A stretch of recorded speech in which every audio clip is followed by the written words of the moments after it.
Merci de nous retrouver comme tous les mardis. Merci de vous connecter à l'heure. Je vois que vous êtes nombreux aujourd'hui. Plus de 350 personnes qui s'étaient inscrites pour la session d'aujourd'hui. Je suis Romain Poirot, directeur commercial associé de French Morning Media Group. Pour ceux qui nous découvrent aujourd'hui, nous sommes le média pour les francophones aux États-Unis depuis 2007. Aujourd'hui, on va parler de calcul de la retraite franco-américaine. On a 3 experts qui sont des habitués de French Morning. Le premier, ça va être Philippe Plantady avec Nouvelle Vie Retraite. Il est l'interlocuteur privilégié des expatriés aux carrières atypiques au sein du cabinet Nouvelle Vie Retraite et responsable du développement international. On a Olivier Sureau, expert comptable et diplômé, CPA, cofondateur du cabinet Jade Fiducial. Olivier est le cofondateur, comme je le disais. Jade est une société de comptabilité et fiscalité pour les entreprises et particuliers français et américains basés aux États-Unis. Last but not least, Alexandre Quentin, partenaire chez USA France Financial, cabinet de gestion de patrimoine transatlantique. Alexandre est le responsable des investissements du cabinet. Il accompagne plus de 850 familles dans leurs problématiques d'investissement franco-américaines avec son équipe d'une quinzaine de personnes. Je pense qu'il nous montrera ça à la fin. Je vais tout de suite donner la parole à Philippe qui va démarrer la présentation. Et puis moi, comme vous savez, je reviens pour poser des questions à la fin. Donc, n'hésitez pas à poser dès à présent tout de suite vos questions dans le Q&A ou sur les réseaux sociaux pour que je puisse les poser à nos experts. Merci, à tout de suite. Bonjour, vous voyez bien mon écran? Parfaitement. OK. Bonjour à tous, merci d'être présents ce soir pour cette réunion d'information sur les retraites. Donc, je suis Philippe Plantady du cabinet Nouvelle Vie Retraite. Je vais vous parler exclusivement des retraites de sécurité sociale en France et aux États-Unis. Et principalement, on va axer notre développement sur la problématique de la réforme actuelle. Alors, pourquoi parler retraite? Parce que la retraite, ça va représenter plusieurs années de revenus pour chacun d'entre nous. On a une espérance de vie à l'âge de la retraite entre 25 et 30 ans. Donc, il faut vraiment bien arriver préparé pour sa retraite. Et le but donc de cette présentation est de vous donner des armes pour que vous puissiez effectivement anticiper correctement les choses. Donc, la retraite, c'est des pensions viagères, des rentes viagères qui s'éteindront à votre décès. Si vous êtes marié, votre conjoint survivant pourra percevoir une partie des droits que vous avez acquis. Et sous certaines conditions, grâce à vos pensions françaises, vous pourrez bénéficier d'une couverture maladie en France, même si vous gardez votre résidence principale aux États-Unis. Donc, voilà plusieurs raisons qui doivent vous inciter à anticiper un peu les choses.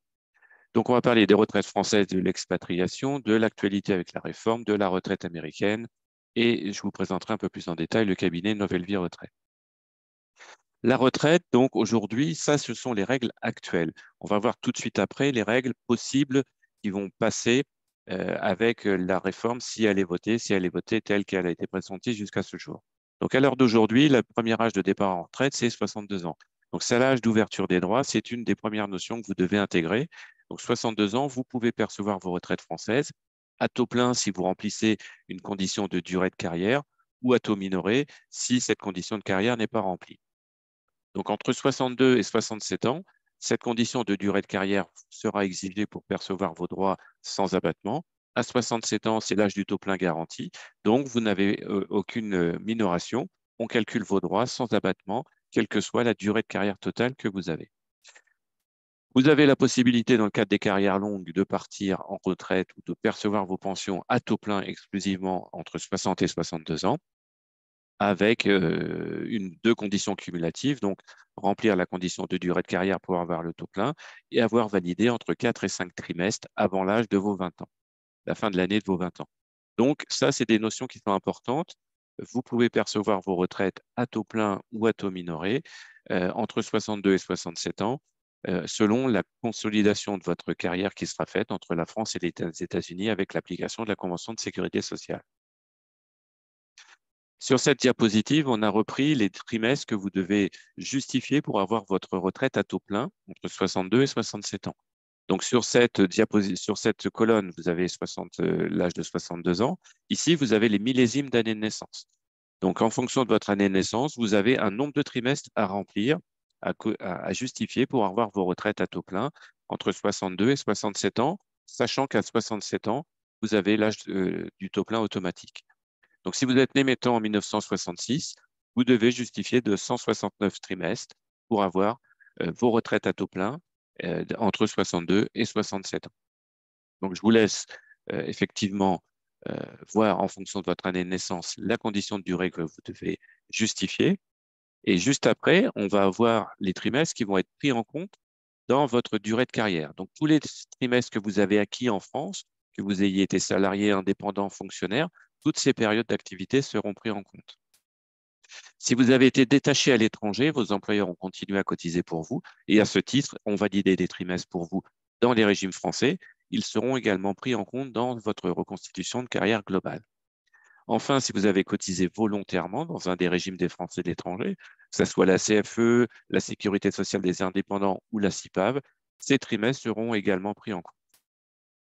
Si vous avez travaillé dans un pays qui a signé une convention de sécurité sociale avec la France, comme les États-Unis, l'ensemble de cette période d'activité aux États-Unis rentrera en ligne de compte dans votre durée de carrière. En revanche, si vous avez travaillé dans plusieurs pays ayant signé une convention de sécurité sociale, on ne pourra pas se prévaloir de plusieurs conventions. On l'a illustré sur cette diapositive. Vous avez 3 personnes, Claude, Anne et Michel, qui doivent tous les 3 justifier de 172 trimestres à partir de 62 ans pour avoir leur retraite à taux plein. Donc, 100 trimestres validés pour chacun en France. Pour Claude, il a travaillé 72 trimestres aux États-Unis. Donc, grâce à la convention, on va additionner les 100 trimestres et les 72 trimestres américains. Donc, il aura bien les 172 trimestres. Il ne lui manquera donc aucun trimestre. Il n'aura aucun impact sur ses retraites. Anne, qui a travaillé toujours 100 trimestres en France, 58 trimestres aux États-Unis, 14 au Japon. On a une convention entre les deux, entre la France et les États-Unis et entre la France et le Japon, mais on ne peut pas se prévaloir de 2 conventions. Il n'y a pas de cumul. Donc, le Japon va être neutralisé. Donc, Anne va avoir un manque de 14 trimestres et une diminution de sa retraite de 17,5% au niveau du régime de base et 14,5% pour ses complémentaires. La solution pour Anne, c'est quand elle est partie au Japon, ça aurait été de cotiser dans un des régimes des Français de l'étranger. Les 14 trimestres auraient été validés en France. Elle n'aurait eu aucun abattement sur ses retraites. Enfin, Michel, 100 trimestres en France, 45 aux États-Unis, 27 en Chine. La France a signé 37 conventions de sécurité sociale plus l'accord européen. Donc, on a énormément de pays qui n'ont pas de convention. La Chine n'en a pas. Le Mexique, plus proche des États-Unis, n'en a pas. Donc, on neutralise automatiquement la période en Chine. Et donc, Michel subit un abattement maximum de 25% sur ses régimes de base et 22% sur ses retraites complémentaires. Alors ça, c'est effectivement votre carrière, elle est exclusivement franco-américaine, ça va être relativement simple. Par contre, si vous avez travaillé dans d'autres pays avant, il faut faire attention avec cette possibilité de non-cumul et voir les pays dans lesquels vous avez travaillé qui n'ont pas de convention de sécurité sociale avec la France. L'actualité des retraites, je pense que vous devez suivre à travers les différents médias, dont French Morning, ce qui se passe en France. Donc, vous êtes au courant qu'il y a une réforme sur les retraites qui a été proposée par le gouvernement. Le 10 janvier, donc, la Première ministre Elisabeth Borne a dévoilé donc, le projet de réforme de retraite qui vise à décaler l'âge de départ en retraite. Il y a une présentation au Conseil des ministres le 23 janvier. Et depuis le 6 février, c'est un projet de loi rectificatif du financement de la sécurité sociale qui est d'abord été à l'Assemblée nationale, qui est actuellement au Sénat et qui devrait revenir in fine en commission paritaire pour que un vote du projet de loi soit fait d'ici la fin mars. Donc, si cette réforme est votée, telle qu'elle a été présentée, les premières personnes qui seront impactées par cette réforme seront tous les assurés qui sont nés à partir de septembre 1961. Donc, toutes ces personnes vont devoir reculer d'au moins 3 mois leur perception de leur retraite. On va passer donc de 62 à 64 ans de manière progressive. La génération 1968 devra justifier donc devra attendre 64 ans pour avoir sa retraite à partir de l'horizon 2032. Donc, je reprends le même première diapositive que tout à l'heure. Tout à l'heure, on avait un âge de départ en retraite de 62 ans, donc c'était les règles actuelles. Aujourd'hui, donc si la loi passe, on va tout décaler de 2 ans, donc entre 62 à 64 ans. Les conditions de durée de carrière vont toujours être requises à partir de 64 ans pour bénéficier de ces retraites à taux plein. Et la condition de départ pour des retraites carrière longue vont également être décalées de 2 ans. Alors, on a mis un petit point d'exclamation ici, dans la mesure où il y a des différentes options qui sont encore en négociation par les sénateurs et les députés, notamment sur les carrières très longues qui ouvrent la possibilité de percevoir leur retraite avant l'âge de 60 ans, voire 58 ans dans certains cas. Donc ça, c'est des dispositions qui doivent être encore précisées par le législateur. Mais progressivement, donc, on va tous devoir travailler un peu plus ou cotiser un peu plus ou décaler son âge de départ en retraite pour toutes les personnes qui sont nées à partir de septembre 1961. Sur cette diapositive, vous avez la situation actuelle aujourd'hui. Donc, toutes les personnes qui ont à partir de 62 ans pouvaient partir, quelle que soit leur année de naissance. Et ici, vous avez le recul progressif des millésimes d'année de naissance entre l'année 1961 et l'année 1968. Donc, toutes les personnes nées à partir de septembre 61 devront attendre 62 ans et 3 mois pour percevoir leur retraite française, à taux plein ou à taux minoré, selon les cas, et ainsi de suite. L'année 1962, 62 ans et 6 mois. Là-dedans, 63, 62 et 9 mois. 64, 63 ans, et ainsi de suite pour atteindre l'année 1968 à 64. Donc ça, c'est le premier impact de la réforme. On décale l'âge de départ en retraite progressivement de 62 à 64 ans. Mais comme ce n'était pas suffisant pour sécuriser le financement des régimes sociaux en France, le législateur a donc décidé, la Première ministre, le gouvernement a donc décidé également d'accélérer le passage de 166 à 172 trimestres. Et contrairement à ce qui était inscrit dans la première diapositive, à partir des personnes nées en septembre 61, si cette réforme est votée, le nombre de trimestres à justifier pour avoir ces retraites à taux plein à partir de 64 ans ou progressivement entre 62 et 64 ans vont également augmenter.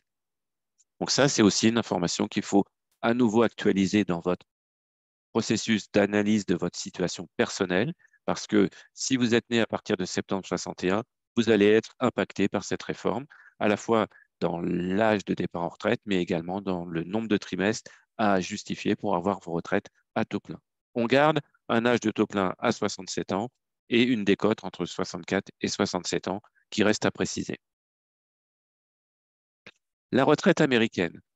La retraite américaine, le Full Retirement Age, est passé progressivement de 66 à 67 ans. Donc, à partir de la génération 1960, l'âge de départ en retraite à taux plein, c'est 67 ans. Pour percevoir une retraite de la Social Security américaine, il faut justifier de 40 crédits, l'équivalent de 10 années d'activité. 4 crédits égale 4 trimestres. Si vous ne justifiez pas de ces 40 crédits aux États-Unis et que grâce à la Convention de sécurité sociale, vous allez pouvoir consolider votre carrière et quand même percevoir une retraite de la Social Security avec moins de 40 crédits. En revanche, si vous avez moins de 6 crédits, vous ne pourrez pas vous prévaloir de la Convention et vous n'aurez pas de versement de la Social Security américaine. Le premier âge auquel vous pouvez percevoir votre retraite de la Social Security, c'est 62 ans. Donc, entre 62 et 67 ans, vous avez une décote en fonction du nombre d'années d'anticipation dans lequel vous souhaitez vous inscrire. Et pour vous donner une idée, on a calculé une décote pour une personne qui anticipe de 4 ans, de 48 mois, elle est de 25%. En revanche, si vous différez votre départ en retraite entre 67 et 70 ans, vous allez avoir une bonification de 8% par an, calculée au prorata du nombre de mois, entre 67 et 70 ans, sachant qu'après 70 ans, vous ne pouvez pas différer plus votre perception de la Social Security, elle vous est versée. Vous cotisez maximum à la Social Security américaine sur un revenu de 160 200 $ en 2023. Et donc, si vous avez des revenus supérieurs à ce montant, ils ne rentrent pas en ligne de compte de votre pension. Alors, c'était inscrit de manière très light. Le montant maximum d'une pension à percevoir pour une personne qui a au moins 35 années de cotisation sur les assiettes maximum aux États-Unis, les 35 dernières années, est de 43 524 dollars par an. Donc, les 35 dernières années à l'assiette maximum donnent 43 524 dollars de perception de pension de la Social Security par an. Il existe dans le système de la Social Security un mécanisme qui vise à diminuer le montant de votre pension américaine si vous percevez une pension d'un autre pays. Donc, ce qui est potentiellement le cas dans toutes les situations des personnes qui ont une carrière internationale. Vous percevez une retraite française. S'il n'y avait pas la Convention de sécurité sociale, vous auriez l'application d'un mécanisme qui s'appelle le WEP, le Windfall Elimination Provision, de manière à ce que on diminue votre retraite américaine d'un maximum de 6 690 dollars pour cette année 2023.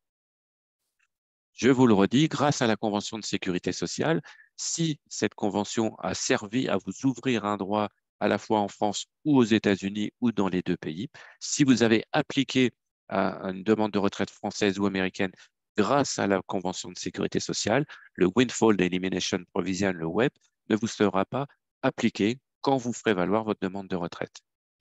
Vous n'aurez pas l'application du WEP également si vous avez plus de 30 années de substantial earning dans le mécanisme de cotisation de la Social Security. Donc, vous avez deux options pour échapper au WEP. Soit vous appliquez dans le cadre de la convention, soit vous avez plus de 30 ans. Je vous rappelle que la convention, elle est là pour bonifier, pour optimiser les droits que vous avez. Elle vous permet d'optimiser votre durée de carrière en France totale entre la France et les États-Unis pour percevoir vos retraites françaises à taux plein dès 62 ans ou entre 62 et 64 si la réforme est votée, pardon. Elle vous permet donc de percevoir une retraite de la Social Security si vous avez moins de 40 crédits et elle vous permet également d'échapper à l'application du WEP si vous avez moins de 30 années de substantial earning aux États-Unis. Donc, c'est vraiment essentiel d'appliquer dans le cadre de la Convention de sécurité sociale France-États-Unis.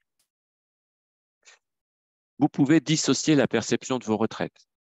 On a pris le cas d'une personne qui est née en 1973, qui doit justifier de 172 trimestres pour avoir ses retraites françaises à taux plein. Cette personne démarre son activité en 95. En 2035, à 62 ans, elle a 140 trimestres en France, 20 crédits aux États-Unis, ça fait 160 trimestres. Donc, cette personne, si elle veut, à 62 ans, elle peut percevoir ses retraites françaises avec une minoration qui sera définitive. Elle peut également anticiper la perception de sa retraite de la Social Security. Si cette personne veut attendre le bénéfice de ses retraites à taux plein en France, elle va être obligée de travailler jusqu'à 65 ans. Là, elle va justifier des 172 trimestres. Donc, à 65 ans, elle a sa carrière française à taux plein. Si elle veut percevoir sa retraite américaine, elle aura une minoration qui sera définitive, mais elle n'est pas obligée de la demander. Elle peut continuer son activité jusqu'à l'âge de 67 ans et dans ce cas, bénéficier d'une pension américaine au taux plein, sans abattement. Donc, vous n'êtes absolument pas obligé de percevoir, de demander vos retraites françaises et américaines en même temps. Vous pouvez les scinder, demander votre retraite américaine dès que vous remplissez la condition du taux plein ou à taux minoré si vous prenez la décision de la percevoir avec un abattement. Continuez votre activité aux États-Unis. Pendant tout ce laps de temps entre le moment où vous percevez votre retraite et le moment où vous continuez à travailler aux États-Unis, vous faites un cumul emploi-retraite, perception de vos retraites plus de votre revenu d'activité. À 67 ans, vous demandez votre retraite américaine. Et dans ce cas-là, vous optimisez effectivement votre situation financière et votre situation au regard des retraites à la fois en France et aux États-Unis. Le cabinet Nouvelle Vie Retraite donc, est un cabinet de service, une société indépendante qui existe depuis 1986. Nous sommes aujourd'hui plus de 30 collaborateurs et à travers les présentations que nous faisons soit en webinaire, soit en présentiel, nous avons acquis depuis 1986 une expertise internationale qui nous permet d'accompagner les Français qui résident dans bon nombre de régions du monde.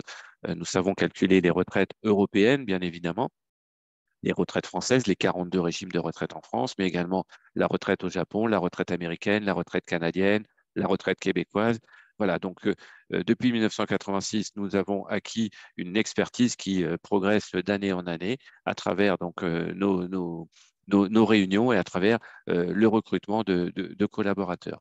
Donc, notre seul métier, c'est d'aider les Français qui ont une carrière internationale à connaître leurs droits dans les régimes de retraite ou à faire valoir leurs droits pour leur retraite française. On a deux prestations qui sont des prestations sur mesure. La première, c'est un bilan retraite. Un bilan, ça consiste à auditer, travailler sur le passé, à la fois en France et aux États-Unis, et ensuite à travailler sur des scénarios futurs, sur une fin de carrière, sur une évolution dans un autre pays, avec des scénarios et également des études d'optimisation. La deuxième prestation que nous avons est une prestation d'assistance aux démarches de retraite, c'est-à-dire que nous nous occupons de l'ensemble des démarches administratives pour vous permettre de vous décharger de l'ensemble des relations avec les organismes pour bénéficier, pour demander vos retraites françaises depuis les États-Unis. Donc, dans ce cadre, on applique pour vous, dans le cadre de la Convention de sécurité sociale américaine, en déposant le dossier auprès de la Social Security américaine pour vos demandes de retraite françaises. Et ensuite, on s'occupe de l'ensemble des démarches jusqu'à ce que vous ayez le versement de vos retraites sur un compte en France ou un compte aux États-Unis selon votre situation personnelle. Pour ces deux prestations, nous fonctionnons sous forme d'honoraires qui sont des honoraires forfaitaires, qui sont définis en fonction de votre situation, en fonction de votre parcours, de la complexité de votre dossier, du nombre de pays et des attentes que vous avez notamment pour un bilan retraite. Alors, un bilan retraite, le montant d'honoraires étant en moyenne entre 2600, 2700 et 3000, 3500 euros en fonction du nombre de pays dans lequel vous avez travaillé et en fonction du nombre de scénarios que vous nous demandez d'étudier. Pour demander une retraite depuis les États-Unis, on est sur un montant entre 3500 et 4000 euros en fonction donc du nombre de régimes dans lesquels vous avez travaillé et des années que vous avez pu acquérir. Donc, ces honoraires, on les définit en début de mission. Donc, quand vous vous engagez à travailler avec Nouvelle Vie, le montant des honoraires est connu. Comme ça, vous savez sur quoi vous vous engagez de manière fixe et définitive. Vous avez sur cette diapositive mes coordonnées, donc Philippe Plantadi, mon téléphone. Donc, c'est une ligne filaire, mais elle est renvoyée systématiquement sur mon cellulaire.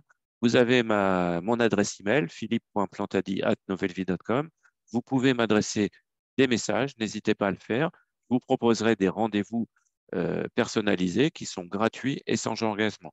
Si vous avez des questions auxquelles je ne pourrai pas répondre après au moment des questions-réponses tout à l'heure, n'hésitez pas à me solliciter. S'il y a trop de questions vraiment personnelles, faites-les moi par email. Soit je vous réponds par email si je peux, sinon je vous propose un rendez-vous de manière à ce qu'on puisse discuter ensemble de votre situation personnelle.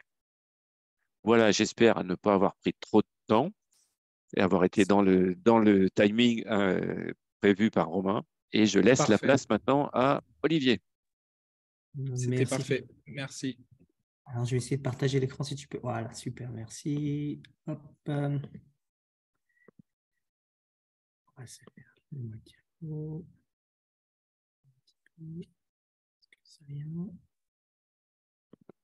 Voilà. Alors, bonjour à tous. Merci à French Morning et merci à Romain pour l'organisation de ce webinaire. Merci Philippe pour ton intervention. Donc, moi, je vais vous parler de la fiscalité des retraites franco-américaines. Donc, je vais essayer d'être le plus bref possible. Quand on parle de fiscalité franco-américaine, on parle tout d'abord de convention fiscale. Il faut savoir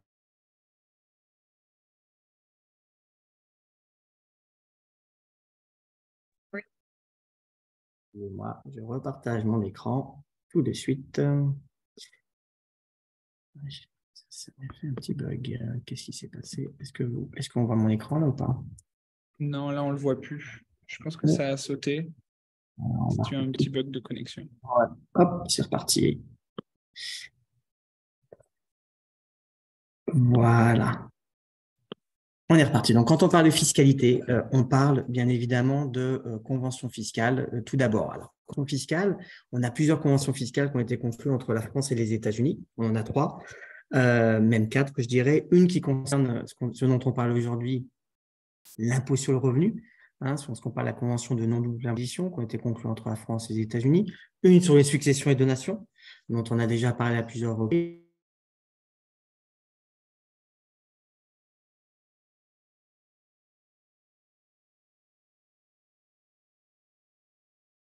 Je pense qu'on a un bug.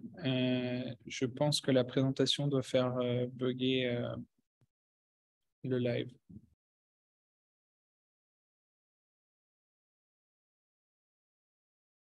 On va attendre.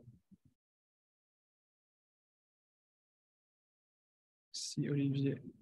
Est-ce que Alexandre ou Philippe, est-ce que vous pouvez me dire si ça bug que chez moi? Oui, ça bug. Hein. Je viens d'envoyer un texto à Olivier.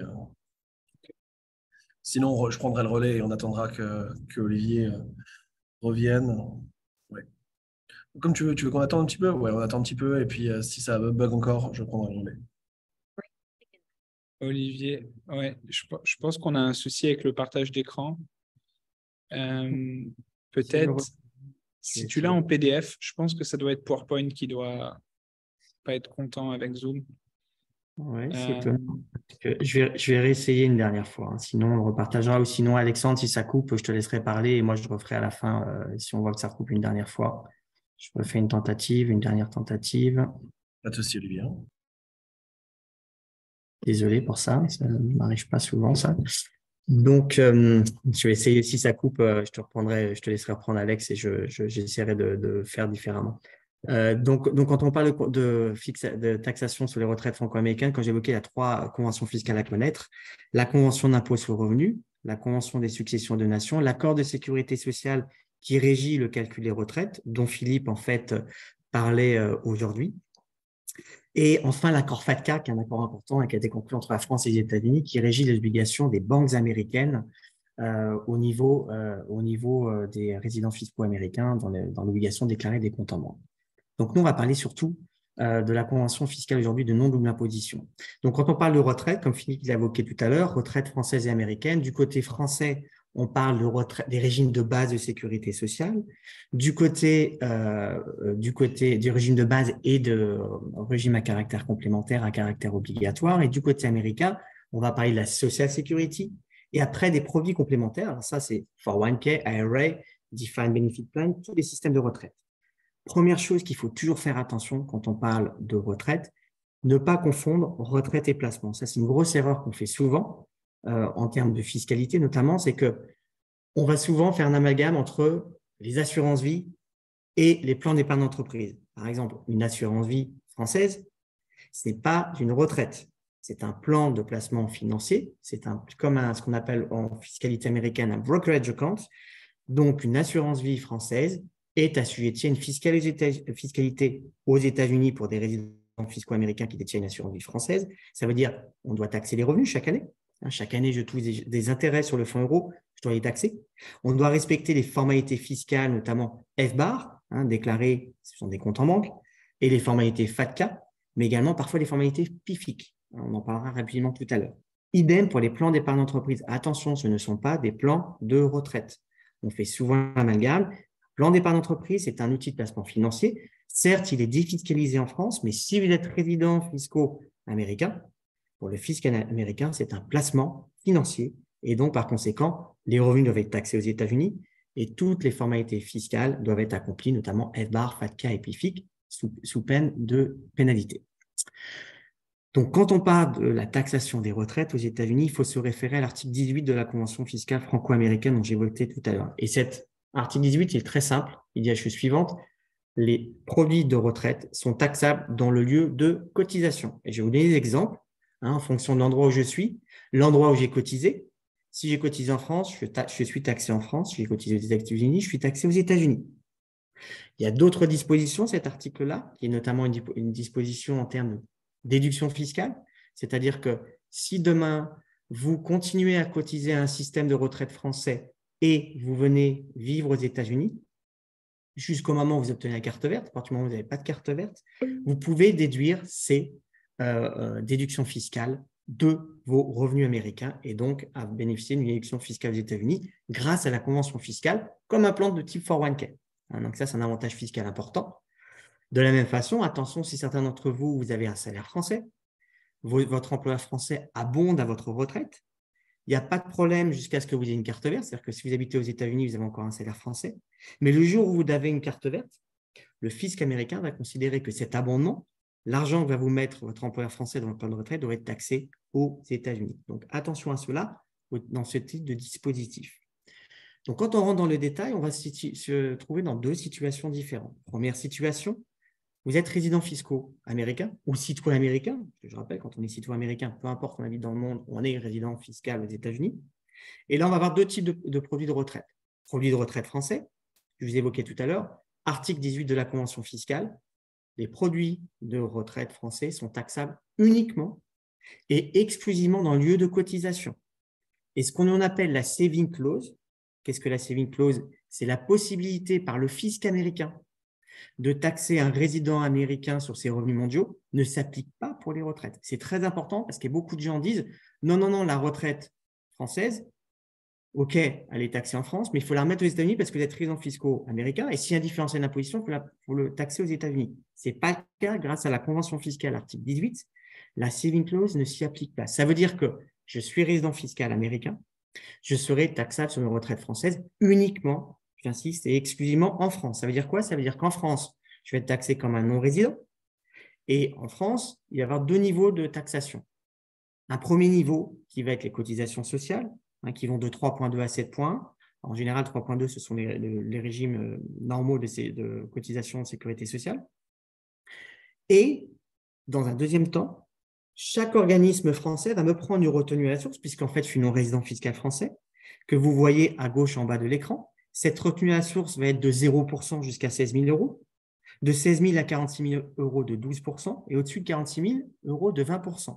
Sachant que jusqu'à 46 000 euros, ce que va vous prendre le fisc français, c'est ce qu'on appelle un prélèvement libératoire, c'est-à-dire que vous aurez payé votre impôt. En revanche, si vous êtes au-dessus de 46 000 euros, il va falloir faire une déclaration fiscale aux États-Unis, en France, il va falloir redéposer une déclaration fiscale en France, enfin, même si vous êtes en dessous, mais le fisc français va rajouter à ces retraites pour la tranche qui est supérieure à 20%, les autres revenus taxables en France. Par exemple, pour un non-résident, les revenus fonciers. Et si à la fin, on se retrouve dans une situation où on est au-dessus de 27 000 euros, donc 27 000 euros, ça veut dire, ça revient à 65 000 euros entre guillemets, 46 000 au-dessus des 46 000 euros, là, on vous demandera de payer un impôt complémentaire. Mais imaginez, aujourd'hui, vous êtes dans une situation où vous êtes résident fiscaux américain, vous touchez 40 000 euros de retraite française. En France, on va vous prendre, si vous regardez la retenue à source, en moyenne, on va dire 8% d'impôt en France. Cet impôt sera libératoire parce que je ne suis pas au-dessus de 46 000 euros. Aux États-Unis, article 18 de la Convention fiscale, je ne paie rien. Ça veut dire qu'à la fin, je ne vais payer que 8% d'impôt sur mes retraites. Ça ne va pas venir se mettre en friction fiscale avec mes revenus américains. S'il n'y avait pas cette convention fiscale, j'aurais payé 8% d'impôt en France. Mais aux États-Unis, si j'étais à un taux d'imposition de 25%, le fisc américain me dirait « vous devez payer 25% moins 8% le complément d'impôt aux États-Unis ». Là, ce n'est pas le cas. J'insiste, grâce à la convention fiscale. Donc, c'est un réel avantage fiscal que l'on a quand on est non-résident fiscal français et qu'on est résident fiscaux américain. Attention, je parle d'impôt fédéral. Certains États ne reconnaissent pas les conventions fiscales. Par exemple, la Californie va vous dire « désolé, c'est une convention fiscale qui s'applique au niveau fédéral. Nous, ces retraites françaises, vous devez payer un impôt dans l'État de Californie. » Un autre État comme New York dit « pas de problème, on l'exonère également de New York parce qu'on reconnaît les conventions fiscales. » Donc, faites attention à l'impôt d'État en fonction de l'endroit où vous habitez. Donc, maintenant, si vous êtes résident fisco-américain, vous touchez des retraites américaines, ça c'est facile, vous n'êtes pas taxé en France, ce n'est pas un revenu français. Là, on ne parle pas de revenus français, puisque vous êtes non-résident fiscal français, donc vous serez taxé aux États-Unis sur vos retraites américaines, 401k, Social Security. Donc, n'oubliez pas cela. Également, Alexandre va en parler après, n'oubliez pas les avantages fiscaux qu'on a sur les différents bénéfices pleins aux États-Unis, les different compensation. Un 401k, on peut déduire jusqu'à 22 500 euros de cotisation. C'est déductible de nos revenus. Si on a moins de 50 ans, si on a plus de 50 ans, c'est 30 000. Idem pour un SEP ou un Traditional IRA. N'oubliez pas, ce sont des avantages fiscaux. Et même si on est là pour 2 ans, j'insiste, parce qu'on est tous passés par là, on a tous été expatriés en pensant qu'on resterait 2 ans. Au bout de 10 ans, on est encore là. Même si vous êtes à 2 ans, ce sont des avantages fiscaux. Autant le prendre. Hein, c'est de l'argent, ce sont des retraites par capitalisation, c'est votre argent. Même si vous rentrez au bout de 2 ans en France, c'est un avantage qui est acquis. Deuxième cas de figure, vous êtes résident fiscaux français. Je l'ai évoqué tout à l'heure. Donc, les retraites françaises sont taxées en France. Là, ils vont être assujettis aux prélèvements sociaux tout d'abord. CSG-CRDS, c'est 9,1%. Ensuite, on paiera l'impôt en France sur ces retraites. Les retraites américaines, comme j'évoquais tout à l'heure, article 18 de la Convention fiscale, les produits de retraite taxables dans le lieu de cotisation. Donc, ça sera taxable aux États-Unis. En revanche, en droit interne français, même une retraite, lorsqu'elle est exonérée d'impôt dans le cadre d'une convention fiscale, doit venir rentrer dans le calcul de la tranche d'imposition française. C'est-à-dire que pour savoir combien d'impôts vous allez payer sur vos revenus français, pour calculer votre taux d'imposition, on va y intégrer les retraites américaines. Mais on ne vous demandera pas de payer un impôt en France sur ces retraites américaines. Donc, on peut avoir un petit frottement fiscal, mais c'est tout. J'insiste bien. Du côté américain, si vous êtes non-résident fiscaux américain, on aura une retenue à source sur la Social Security qui sera libératoire, c'est-à-dire que vous paierez 30% d'impôts. En revanche, sur les autres types de retraites, 401k et IRA, on aura un prélèvement à source de 30%, mais qui sera crédité, puisqu'on va déposer dans un second temps sa déclaration fiscale aux États-Unis. Et si on paye moins de 30%, on sera remboursé du différentiel en tant que non-résident. Vous avez les tranches d'imposition en France si vous êtes résident fiscaux français. Attention, et ça c'est la conclusion pour moi, c'est un cas particulier, c'est au niveau de l'expatriation tax. Si certains d'entre vous, vous êtes aujourd'hui aux États-Unis, vous dites, moi à un moment donné ou un autre, je veux rentrer en France et je ne veux plus m'enquisiner, je veux rendre ma carte verte ou mon passeport américain. Il y a une notion qui s'appelle aux États-Unis la notion de covered expatriate. Un covered expatriate, c'est une personne qui soit rend sa carte verte qu'il a depuis au moins 8 ans, il décide de l'abandonner, soit rend son passeport américain. Parce que vous dites, moi, je ne veux plus m'enquiquiner à devoir déclarer, alors que j'habite aux États-Unis, mes revenus mondiaux. Donc, vous rendez cette carte verte, ce passeport américain. Et si ces personnes-là dépassent un des 3 critères suivants, soit son impôt moyen est supérieur à 191 000 $ par an au cours des 5 dernières années, c'est un impôt. Donc, en moyenne par an, je paye 191 000 $ d'impôt. Ou alors, le patrimoine mondial de cette personne dépasse 2 millions de dollars. Attention, dans le patrimoine mondial, on va prendre l'actif immobilier, les actions, mais également les plans de retraite.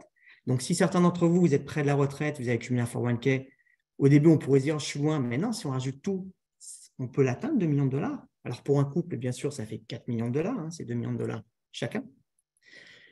Ou alors, si vous êtes en dessous de ces critères-là, vous n'êtes pas à jour des obligations fiscales. Et ne pas être à jour, ça va être une déclaration incomplète. Je vous l'ai évoqué tout à l'heure, par exemple, je n'ai pas déclaré mes assurances vie. Je fais une déclaration incomplète. À ce titre-là, je vais devoir payer une exit tax, qu'on appelle une expatriation tax. Et cette expatriation tax, il y a la chose suivante, on fait comme si on liquidait tout votre patrimoine au moment où vous rendez votre carte verte ou votre passeport américain, et vous devez payer un impôt dessus.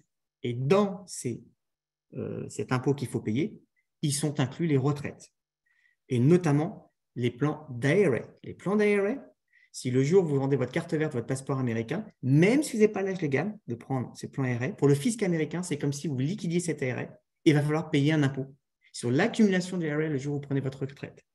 Dans le cadre d'un 401k, normalement, c'est le même cas, sauf que dans le cas d'un 401k, on peut demander sur option, et ça, il faut le faire dans un délai de 30 jours, à partir du moment où vous vendez votre passeport, votre carte verte, différer le paiement de l'impôt au moment où on fera la distribution. Faites attention à cela, si vous voulez rendre un passeport américain ou une carte verte, à l'impact que cela a sur vos cartes vertes. Pour conclure, n'oubliez pas un certain nombre de formulaires à effectuer. 8833, il n'est pas obligatoire quand on veut faire appel à la convention fiscale dans le cadre des retraites. Nous, on aime bien le faire, mais ce n'est pas une obligation de le faire. 8938, un plan de retraite est considéré comme un actif financier. Donc, tous les plans de retraite qui ne sont pas la Sécurité sociale française doivent être déclarés sur le formulaire 8938 dès lors que vous dépassez les seuils pour déclarer ce formulaire-là. N'oubliez pas de faire déclarer vos plans de retraite aussi. Même si vous ne connaissez pas la valeur, par défaut, il faut les déclarer. Et bien évidemment, les FBAR, comme j'évoquais tout à l'heure, si vous avez des plans de retraite dans des institutions financières.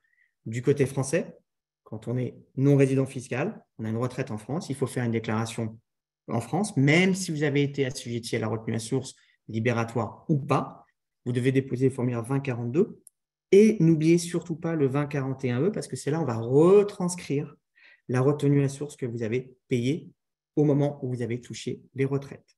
Enfin, vous avez le service des impôts des particuliers, des non-résidents, qui est basé à Noisy-le-Grand, et c'est là où il faut déclarer envoyer votre déclaration fiscale. Alors, même si aujourd'hui, on l'a fait électroniquement, mais pour toute question, vous dépendrez de ce centre des non-résidents quand vous allez bénéficier de plans de retraite français. Voilà, j'ai fini. Alors, je disais, j'ai fait un petit peu de petits bugs au départ, mais j'ai essayé de rattraper mon temps pour qu'Alexandre ait le temps de pouvoir conclure. Il y a notre adresse avec nos coordonnées dessus, donc n'hésitez pas à nous contacter. Et désolé un petit peu encore pour le bug, et je vais laisser la parole à Alexandre. Merci Olivier. Pendant qu'Alex met son partage d'écran, je vous rassure, je mettrai les adresses mail qui étaient à l'écran.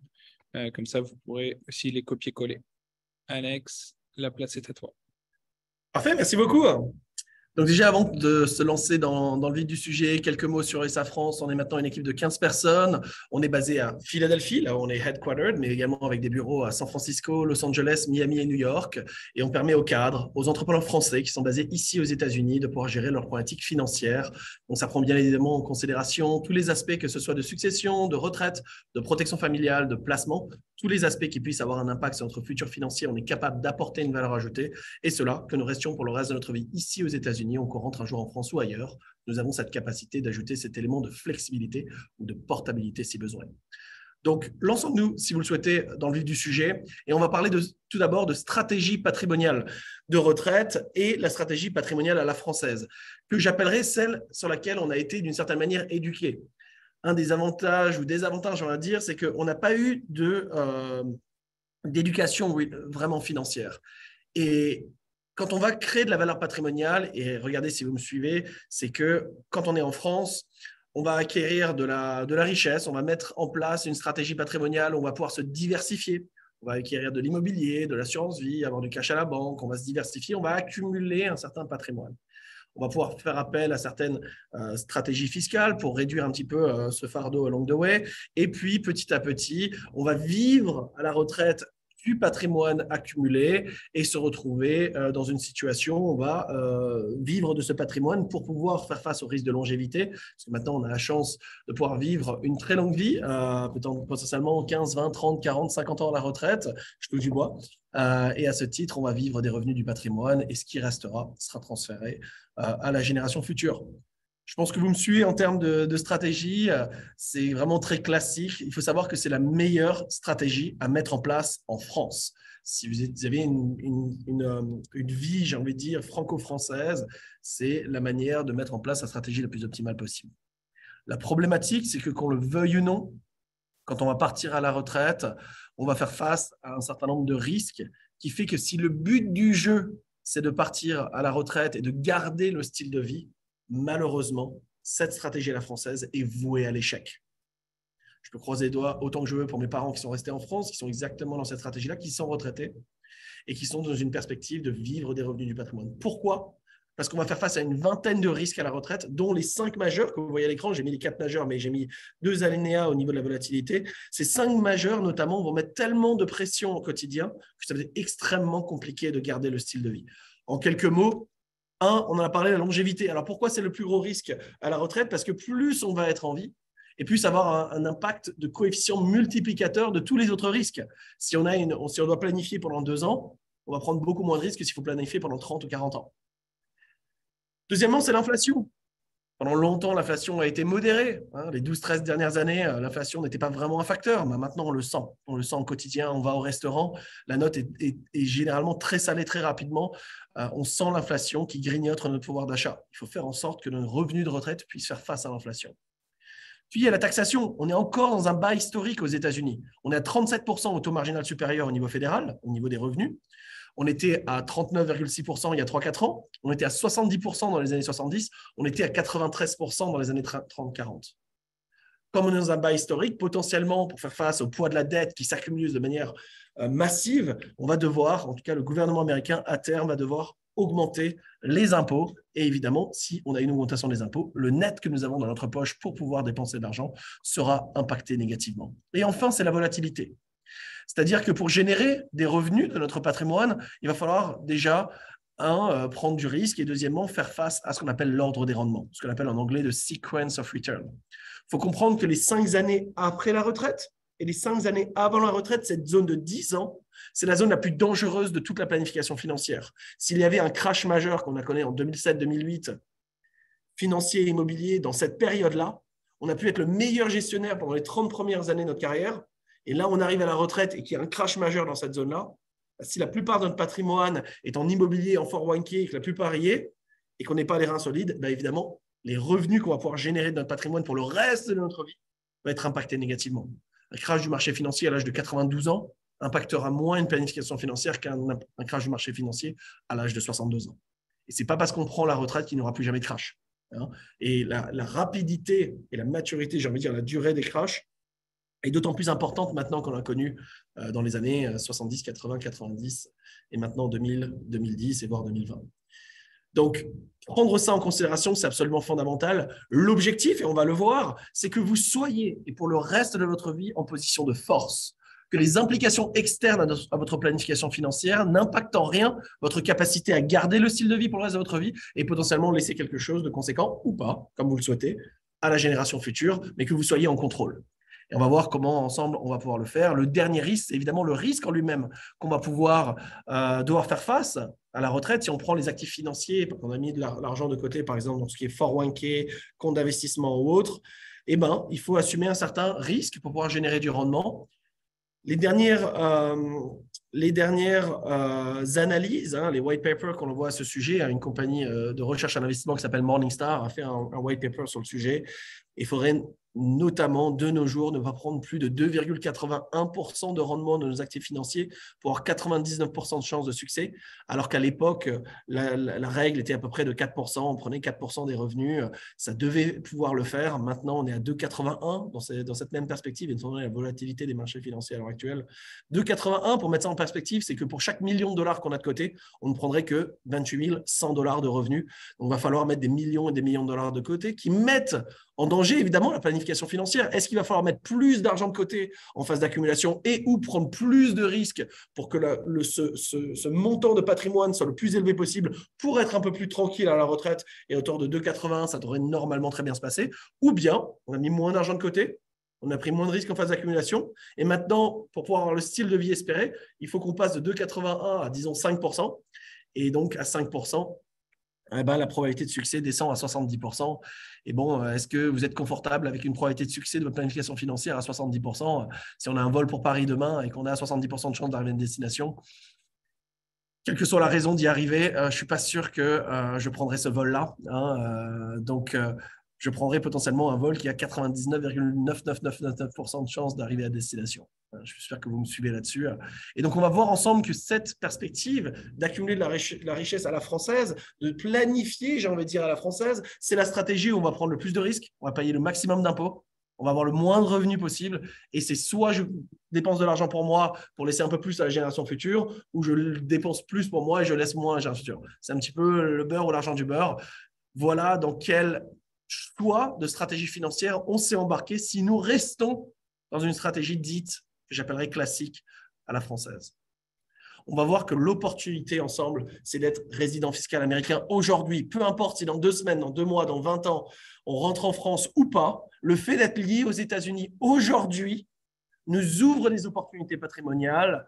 On n'a pas besoin d'avoir cette visibilité pour qu'on puisse potentiellement, à terme, générer plus de revenus, payer moins d'impôts, prendre moins de risques et assurer sa succession. Et on va voir exactement comment est-ce qu'on va pouvoir faire ça en étant ici aux États-Unis. Et bien pour ce faire, il faut comprendre qu'il y a 2 stratégies patrimoniales aux États-Unis qui vont venir complémenter la stratégie à la française. Il ne s'agit pas de jeter par la fenêtre la stratégie à la française. La stratégie française, c'est la base. C'est ce qu'on appelle en anglais une stratégie de probability based. On va mettre en place un certain nombre d'actifs, on va se diversifier, on va vivre des revenus, on va avoir une certaine probabilité de succès. Très bien. Mais il s'agit de mettre en place et d'orchestrer à la fois la stratégie à la française, une stratégie de flooring, comme vous pouvez voir à l'écran, et également une stratégie de bucketing. C'est la combinaison de ces 3 stratégies qui fait qu'on va pouvoir être dans une bien meilleure position. Alors, premièrement, qu'est-ce qu'une stratégie de flooring? C'est la compréhension que nous avons 2 types de dépenses de notre vie. Nous avons tout d'abord les dépenses qu'on appelle de base, c'est-à-dire que pour se loger, pour pour aller manger, pour se vêtir, etc., nous avons un certain budget qui est très personnel et qui est différent l'un de l'autre. Romain a potentiellement différentes dépenses que Olivier ou que moi ou que Philippe. Et c'est très personnel. Et chacun a un chiffre sur lequel, si ce montant d'argent rentre tous les mois, au moins je suis confortable. Le reste, tant mieux, je vais pouvoir faire peut-être d'autres projets, etc. Et ce chiffre, ça peut être 2 000 $ par mois, ça peut être 5 000, 10 000, 15 000, ça dépend. C'est très personnel. Si on peut faire en sorte que ce revenu sur lequel on se sent confortable d'avoir pour le reste de notre vie puisse rentrer et qu'on peut le garantir, imaginez que votre chiffre, c'est 5 000 $ par mois, vous avez 5 000 $ par mois qui rentrent de manière garantie pour le reste de votre vie, et bien vos autres revenus vont pouvoir être utilisés pour ce qu'on appelle le play check, c'est le fun money. C'est d'aller au restaurant, voyager, les enfants, les petits-enfants, etc. Vraiment profiter de la vie de manière optimale. Mais on veut s'assurer qu'on ne soit jamais en situation de difficulté et qu'on ait toujours des revenus pour pouvoir être tranquille au niveau de nos besoins. Et on va voir ensemble quels sont les supports. Il y a 5 manières d'avoir des revenus garantis pour le reste de notre vie. On va le voir sur la prochaine slide. Et également, il s'agit de complémenter cela avec une stratégie qu'on appelle de bucketing. Alors, pour comprendre pourquoi est-ce qu'il s'agit de mettre en place une stratégie de bucketing, quand on pense généralement à la retraite, on pense à la retraite d'une seule phase. On a accumulé de la richesse durant nos phases d'accumulation, on a fait notre devoir, on s'est diversifié et maintenant on pense à la retraite que d'une seule phase. Alors, je prends ma retraite et maintenant je vais vivre avec quelle que soit la définition et ce que l'on souhaite accomplir à la retraite. Mais en fait, très probablement, on va passer par 3 phases de retraite. Les premières phases, c'est ce que j'appellerais les go-go years. C'est là où on a la mobilité, la motricité, on a la santé, on veut profiter de la vie, on veut voyager, les enfants, les petits-enfants, et très probablement, on va pouvoir dépenser, on va devoir dépenser pas mal d'argent pour pouvoir assouvir toutes nos aspirations, nos rêves qu'on n'aurait pas encore pu accomplir durant notre vie. Et c'est le moment de pouvoir le faire. Je touche du bois et je l'espère pour l'ensemble de vous, téléspectateurs, que cette période-là puisse durer le plus longtemps possible, que vous soyez en bonne santé, que vous ayez la capacité de pouvoir dépenser cet argent et de pouvoir assouvir à vos aspirations. Mais malheureusement, petit à petit, on va perdre en mobilité, en motricité. On va se retrouver dans ce que j'appellerais les slow goers, où par défaut, on va se replonger un peu plus dans les livres ou dans Netflix, par exemple, pour pouvoir profiter un petit peu de notre temps libre. Et évidemment, on va pouvoir dépenser un peu moins d'argent dans cette phase-là. Et malheureusement, la dernière phase de notre vie, c'est ce qu'on appelle les no-go years. Les pépins de santé vont se développer. On va commencer à être alité. Et ainsi, les dépenses liées à la santé, que ce soit ce qu'on appelle long-term care aux États-Unis, les problématiques EHPAD en France, vont faire que les dépenses de santé vont augmenter de manière exponentielle. Donc, en fait, en termes de dépenses à la retraite, c'est simplement une courbe du sourire. On va dépenser un peu plus d'argent dans les go-go years, un peu moins d'argent dans les slow-go et de nouveau plus d'argent pour les no-go years, avec également les besoins potentiels de succession, de legacy, de pouvoir laisser quelque chose potentiellement à l'époux, l'épouse et ou à la génération future. Et donc, il s'agit d'un point de vue de la stratégie patrimoniale de pouvoir orchestrer ces actifs de la manière la plus optimale et de dédier un certain nombre d'actifs à certaines phases de notre vie. Si on le fait, on va être beaucoup plus en contrôle de notre stratégie patrimoniale à ce titre. Donc, 3 stratégies qui permettent d'avoir une stratégie patrimoniale plus optimale. La stratégie est la française, mais qui n'est pas par elle-même optimale, loin de là. On l'a vu, parce qu'on ne va pas pouvoir gérer les 20, voire 22, on a listé 22, il y a 22 risques de retraite, qui fait que ça va être extrêmement compliqué de garder le style de vie, mais en acceptant de pouvoir comprendre exactement ce qui va venir devant nous à la retraite, de pouvoir adopter ces 3 stratégies, c'est absolument fondamental pour être en contrôle de notre futur. Alors, premièrement, rentrons un peu plus dans les détails du flooring. Quels sont les outils à notre disposition pour avoir ces revenus garantis pour le reste de notre vie? La sécurité sociale française, les complémentaires de retraite françaises, Agir, Carco, etc. On en a parlé avec Philippe, évidemment, et de la nouvelle réforme, mais évidemment, il y a des complémentaires de retraite. La sécurité sociale américaine, sur le nombre des années que vous avez pu déjà accumuler ici aux États-Unis, les Defined Benefit Plans, si vous avez eu la chance d'avoir une pension à travers votre employeur, Plus beaucoup d'employeurs ont encore des pensions. Encore 13% des employeurs aux États-Unis ont encore une pension. C'est-à-dire que vous allez recevoir un chèque de votre employeur à la retraite pour le reste de votre vie. Et enfin, ce qu'on appelle les annuities, qui est vraiment des private pensions. C'est de mettre en place un certain nombre d'instruments qui vont vous permettre d'avoir des revenus garantis pour le reste de votre vie. Et donc, l'accumulation de ces 5 sources de revenus doivent faire en sorte que votre revenu de base sur lequel vous êtes confortable puisse rentrer pour le reste de votre vie. On va voir ça ensemble, mais si ces 5 sources de revenus fait que vous avez vos 5 000 $ par mois qui rentrent pour le reste de votre vie, le reste de vos actifs accumulés vont vous permettre de dépenser de l'argent pour le fun money, pour vraiment profiter de la vie. Et on va voir exactement ensemble comment est-ce qu'on va mettre en place cela. Mais juste avant, juste pour vous expliquer un petit peu de manière basique, il existe beaucoup de contrats qu'on appelle de annuities aux États-Unis. Ça s'est beaucoup complexifié durant les 15 dernières années. Il y avait des produits de base à l'époque, qui fait que maintenant, on a des produits très, très, très, très attractifs sur lesquels il n'y a pas de frais, sur lesquels on va pouvoir avoir des revenus garantis pour le reste de notre vie, etc. Il existe myriade maintenant d'annuities à notre disposition. Et évidemment, c'est notre rôle de savoir si ça a déjà ça a un intérêt pour vous d'en avoir, mais également quel serait l'instrument le plus adapté à votre situation, étant donné votre âge, votre situation familiale, vos objectifs et ainsi de suite. Mais je vais vous donner en quelques mots les b.a.-ba d'un contrat d'annuité que j'appellerais un variable annuity avec l'objectif de générer des revenus à vie. Donc, en quelques mots, vous allez avoir une phase d'accumulation sur laquelle on va positionner 100 000 $ dans un contrat d'annuité. Certaines compagnies vont vous dire, on va vous garantir par exemple du x2 en 10 ans. Donc, si quelqu'un a 55 ans et qu'il est prêt à attendre 65 ans pour tirer des revenus pour le reste de sa vie, ces 100 000 $ sont garantis d'augmenter à 200 000 $. Dans une perspective d'avoir cette base pour pouvoir générer des revenus garantis pour le reste de notre vie. Mais il faut savoir que ce qui est intéressant, c'est que ces 100 000 $ sont investis sur les marchés financiers. Et si les marchés financiers se portent bien et qu'on est 400 000 $, on prendra 400 000 $ en considération.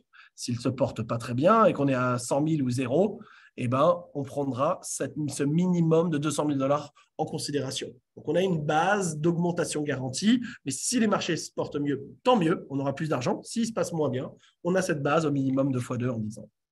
Basé sur cette base garantie ou le montant supérieur, on va avoir un revenu garanti sur le reste de notre vie.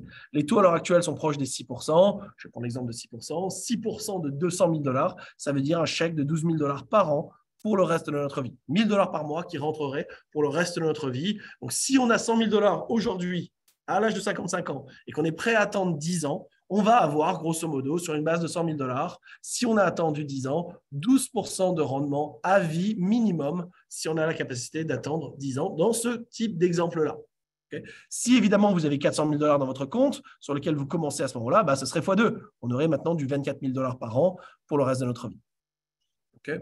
L'avantage de planification financière, on va le voir, mais l'avantage de fiscal, c'est d'avoir déféré l'impact fiscal dans le temps. Et le jour où on doit s'acquitter de l'impôt sur ces revenus générés, on va avoir ce qu'on appelle un exclusion ratio, c'est-à-dire qu'une partie de ces 12 000 $ par an sera considérée comme le capital initial investi et le reste sera considéré comme des intérêts, du revenu qui lui serait taxable, mais il va être allongé sur l'espérance de vie. Un homme de 65 ans a une espérance de vie de 83 ans. À partir de 83 ans, la totalité du chèque de 12 000 $ par an sera, lui, taxable. Mais pendant les 18 prochaines années, une partie de ce chèque-là sera considérée comme un retour sur capital. Et à ce titre, on n'aurait pas d'impôt sur cette portion de nos revenus. Donc, d'un point de vue fiscal, c'est un avantage fiscal parce qu'on va déférer l'impact fiscal pendant une très longue période de temps. Et lorsqu'on doit s'acquitter de l'impôt, on va pouvoir encore une fois étaler cela pendant une très longue période de temps. En termes de planification financière, on va pouvoir garantir 3 choses. 1, le montant qu'on a mis dans une perspective d'avoir des revenus à terme. Une augmentation minimale garantie de ce montant-là dans la perspective de revenus garantis pour le reste de notre vie, avec également la capacité de pouvoir avoir les rendements du marché sur une très longue période de temps et des revenus garantis pour le reste de notre vie dans une perspective de flooring. Tout votre patrimoine ne doit absolument pas rentrer dans une annuité, mais dans une perspective de planification et de flooring strategy, ça peut aider à combler le gap de la sécurité sociale française, américaine et des complémentaires qu'on a vus avec Philippe présentement, et à ce titre, d'être exactement là où est-ce que l'on souhaite être pour avoir ces revenus garantis pour le reste de notre vie. Et je vais conclure pour pouvoir orchestrer les 3 stratégies de stratégie à la française de bucketing and flooring et vous allez pouvoir voir de manière visuelle comment est-ce qu'on va pouvoir orchestrer ces 3 stratégies pour pouvoir être dans une bien meilleure stratégie que si vous restez à l'heure actuelle dans une stratégie à la française. Je veux vraiment mettre l'accent là-dessus que si vous êtes à l'heure actuelle et vous vous retrouvez psychologiquement dans une stratégie à la française, d'accumulation de richesse et un jour de vivre, si vous maxez votre 401k, que vous avez un bien immobilier sur lequel vous essayez de repayer le plus rapidement possible le prêt immobilier et vous voulez générer des revenus à la retraite et que c'est votre stratégie-là, vous allez être en difficulté. Ce n'est pas une opinion, c'est un fait. Ça a été prouvé mathématiquement. Vous avez l'opportunité de changer la donne et vous allez avoir exactement la présentation de savoir comment potentiellement une stratégie peut améliorer cela. Donc, revenons sur la stratégie à la française. Donc, je vais prendre, pour exemple, quelqu'un. Alors, il faut que j'assume un certain nombre de variables. Donc, je vais prendre l'exemple, par exemple, de quelqu'un qui prend la retraite à 65 ans. J'ai envie de dire, peu importe. Ça peut être 62 ans, ça peut être 70 ans. Il faut que je prenne un chiffre. Donc, je vais assumer que la personne prenne la retraite à 65 ans et accumule un certain montant de patrimoine qui représente l'ensemble du patrimoine, nos liquidités à court terme, nos comptes d'investissement, nos actions, les stock options, le business qu'on a pu accumuler, le 401k, l'immobilier et ainsi de suite. On va vivre dans une certaine perspective où on va accumuler un certain montant de patrimoine sur lequel on pourra vivre de nos revenus. Alors, Romain, je pense que moi aussi, j'ai une petite problématique avec mon PowerPoint. Donc, ce que je vais faire, c'est que je vais sortir du PowerPoint et revenir. Et je vais continuer ma présentation visuelle. Mais en attendant, je vais juste continuer à expliquer un petit peu l'idée. Donc, dans une stratégie à la retraite à la française, donc je vais assumer $1 million. Si on assume qu'on vive des revenus de ce patrimoine-là et qu'on assume un certain pourcentage de rendement de nos actifs, et ben, si j'ai $1 million et que j'assume 4%, on va dire 5% brut, et 4% net, si j'ai $1 million, 4% net, ça me fait $40 000 de revenus. Et avec l'idée que je puisse soutenir cela pour le reste de ma vie, sachant qu'on l'a vu avant, pour être un peu plus sécurisé à l'heure actuelle, il ne faudrait normalement pas prendre plus de 2,81% de rendement, mais assumons 5, 20% d'impôt, 4% net. Donc, je vais essayer de voir si je peux revenir à la présentation. Donc, j'assume quelqu'un qui part à la retraite à 65 ans, qu'il a accumulé un certain nombre de patrimoine, on va dire $1 million, peu importe, ça peut être 10 millions, 100 millions, 500 000 $, peu importe, on a accumulé un patrimoine en immobilier, en financier, en 401k, dans son business, etc. Et maintenant, dans une stratégie à la française, on va vivre des revenus du patrimoine, je vais assumer 5% et il y a 20% d'impôt, donc pour 4% net, donc ça veut dire $40 000 de revenus pour le reste de notre vie. Et on a vu ensemble que les 5 risques majeurs sont la longévité, l'inflation, on va dire la taxation et on va dire 4, les risques en lui-même. À cause de ces risques-là, ça va être extrêmement compliqué de garder le style de vie. Alors voici l'alternative que nous avons à notre disposition. Donc premièrement, parlons de la stratégie de bucketing. Donc on a parlé des go-go, slow-go, no-go. Je vais couper pour l'exemple, on peut le couper en 3, on peut le couper en 4, on peut le couper autant qu'on veut. J'ai juste pour la simplification de la stratégie, le couper en 2 périodes. La période que j'appellerai go-go, slow-go et la période que j'appellerai slow-go, no-go. Et on va couper la poire en 2, on va dire qu'on va avoir une très belle vie et entre 65 et 85 ans, on va en profiter un maximum. Et à partir de 85 ans, on va commencer à ralentir un petit peu le pas. Et j'espère que ça va pouvoir durer beaucoup plus longtemps que ça, mais j'ai juste pour l'exemple coupé la poire en 2. Donc, ça veut dire qu'entre 65 et 85 ans, on va avoir certains actifs qui vont être dédiés et on va dédier certains actifs 85 plus. Alors, on va choisir un actif. Donc, au lieu d'avoir $1 million ici, je vais avoir $800 000 ici et je vais avoir un autre actif ici de $200 000 qui, lui, aura l'objectif de pouvoir gérer la dernière partie de notre vie, 85 ans plus. Mais l'avantage de cet actif, c'est qu'on garde la liquidité à tout moment dès le départ, que vous ayez 30, 40, 50, 60 ans, peu importe le moment où vous commencez, vous gardez la liquidité de cet instrument, vous pouvez l'utiliser pour n'importe quelle raison. Mais si vous êtes maintenant à la retraite, vous avez l'opportunité d'utiliser les qualités de cet instrument-là pour changer la donne stratégique de votre stratégie de retraite. Alors, cet actif-là aura la perspective d'avoir cette courbe-là. Et en plus d'avoir une épargne qui va augmenter de cette manière-là, il va être couplé d'une assurance décès qui aura cette courbe-là. Et c'est ce qu'on appelle ici aux États-Unis un Cash Value Life Insurance, donc Cash Value Life Insurance, CVLI. c'est un instrument d'épargne, comme une assurance vie française, on a une épargne, mais l'avantage de l'assurance vie à l'américaine, c'est qu'elle est couplée à une assurance décès supplémentaire. Si malheureusement il y a un décès prématuré, vous aurez un montant supérieur. Donc, par exemple, je vais assumer ici 500 000 $ d'assurance décès en cas de décès à l'âge de 65 ans dans l'instrument, plus les 800 000 $ qui iraient également du patrimoine accumulé. Mais ce montant, à la fois de cash value, va augmenter de manière exponentielle avec des garanties. Ça veut dire qu'il n'y aura aucune année négative et des garanties d'augmenter. Et il va être couplé d'une assurance décès qui va également augmenter. Et ils vont se rejoindre ici à l'âge de 100 ans. C'est-à-dire qu'à l'âge de 100 ans, il n'y a plus de risque pour la compagnie d'assurance. Ça va continuer à augmenter 3 à 5 % pour le reste de notre vie. Donc, l'avantage de cet instrument-là, c'est qu'il va augmenter à 3 à 5 % net de frais, net d'impôts pour le reste de notre vie et qui est couplé à une assurance décès qui est également tax-free pour le reste de notre vie. Si on a l'avantage d'avoir ce type d'instrument-là dans notre vie et qu'on a la garantie d'avoir de l'argent, parce que c'est 200 000 $, qu'on le veuille ou non, qui va compounder de manière exponentielle, à 85 ans, ces 200 000 $ vont doucement et sûrement se transformer en 550 000 $ tax-free disponible à l'âge de 85 ans. Et en cas de décès, il y aura 750 000 $ d'assurance décès. Donc, dans la stratégie numéro 1, on décède à l'âge de 85 ans avec $1 million qui est taxable. C'est ce qui passera à la génération future. Ici, on a déjà l'instrument du death benefit de cette cash value life insurance avec 750 000 $ tax-free qui partirait à la génération future.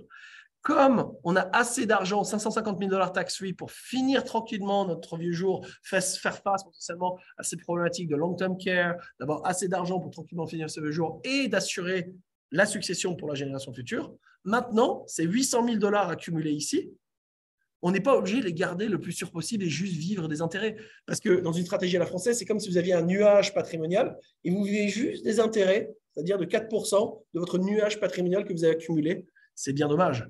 Vous ne pouvez pas accéder au capital, vous pouvez un petit peu, mais pas de manière complètement optimale. L'avantage d'une telle stratégie ici, c'est qu'on va pouvoir dépenser à la fois le capital et les intérêts de manière optimale et ainsi de se retrouver dans une situation où on va pouvoir vraiment accéder à ce capital qu'on a tellement pu accumuler durant notre vie pendant 30 ans et maintenant on va pouvoir vraiment le tirer. Parce que comme on a 550 000 $ ici qui nous attendent et 750 000 $ ici qui est tax-free, finir tranquillement nos jours, maintenant, on peut dépenser le capital et les intérêts de ces 800 000 $. Si je fais les maths, si je prends juste le capital de 800 000 $ sur 20 ans, ça me fait 40 000 $ par an. 800 divisé par 20, 40 000. Je prends 40 000 de mon capital. Plus, je rajoute les intérêts que je puisse générer. Donc, j'assume la même chose. J'ai généré 4 % net de mon patrimoine. J'assume la même chose. 4 % de 800 000 $ la première année, ça me fait 32 000 $ pour un total de 72 000 $ de revenus comparé à 40 000. Sur 20 ans, j'ai généré 40 à 60 % de revenus supplémentaires. La problématique de l'inflation est annihilée. Il peut y avoir une inflation de 4-5 %. Comme j'ai généré 40 à 60 % de revenus supplémentaires, juste parce que je suis positionné de manière plus stratégique, je peux déjà faire face à l'inflation avec beaucoup plus de sérénité. Deuxièmement, c'est la taxation. Déjà, j'ai que payé 8 000 $ d'impôts la première année, alors que dans la stratégie numéro 2, entre 50 000 et 40 000, j'aurais payé 10 000 $ en impôts pour le reste de ma vie. Et bien là, je commence sur une base de 800 000 $, donc 8 000 $ d'impôts. Après 10 ans, j'ai plus que la moitié, donc je paye plus que 4 000 $ d'impôts. Et après 20 ans, j'ai plus un impôt à sortir et je me retrouve avec un actif complètement défiscalisé. Sur 20 ans, qu'est-ce que j'ai payé dans la stratégie numéro 1 ? 200 000 $, alors que dans la stratégie numéro 2, 20 fois la moyenne, ça fait 4 000, ça fait 80 000. J'ai réduit de 60 % l'impact fiscal dans les 20 premières années. Et après 20 ans, j'ai plus d'impôts à payer. Donc, dans une stratégie numéro 1, je continue à payer 10 000 $ par an. Dans la stratégie numéro 2, j'ai plus d'impôts à payer. Peu importe où vous habitez, peu importe où vos actifs sont situés, parce que plus vous allez les dépenser, plus vous n'aurez moins la capacité de générer ce revenu-là et ainsi de ne pas payer d'impôts. Donc, j'ai annihilé petit à petit l'impact fiscal international. Et dernièrement, c'est le risque en lui-même. Déjà, ma stratégie, déjà en ordre des rendements, les 5 années avant, les 5 années après, j'ai moins de patrimoine à risque. Et deuxièmement, les premiers actifs que je vais dépenser ici, c'est mes actifs les plus risqués. Mes actions, mes obligations, mes stock options, puis après potentiellement mon immobilier pour me retrouver dans une situation complètement sécurisée. Je prends moins de risques dans ma stratégie. Qu'est-ce que j'ai pu accomplir avec stratégie de bucketing ? J'ai généré plus de revenus, j'ai payé moins d'impôts, j'ai pris moins de risques et j'ai assuré ma succession. Et je vais finir là-dessus, Romain, et on va pouvoir passer aux questions avec grand plaisir. C'est qu'on va y finir avec cette stratégie de flooring qu'on a vu ensemble, au lieu d'avoir 800 000 $ ici, on va avoir 600 000 $ dans ces actifs-là. On va avoir un autre actif ici de 200 000 $. Et ben, c'est votre annuity, votre income annuity, qui va pouvoir vous permettre d'avoir à hauteur de 6%, basé sur les 200 000 $, 12 000 $ par an, plus rajoutons la sécurité sociale française et américaine des deux côtés. Si vous avez fait une carrière pleine, vous pouvez vous attendre, par exemple, disons, à 35 000 $ au total entre les deux. Ça veut dire 47 000 $ par an qui vont rentrer pour le reste de notre vie. Ça fait quasiment du 4 000 $ par mois. Si ces 4 000 $ par mois, c'est votre chiffre à vous sur lequel vous vous sentez confortable, vous avez réussi à avoir votre paycheck qui va rentrer pour le reste de votre vie.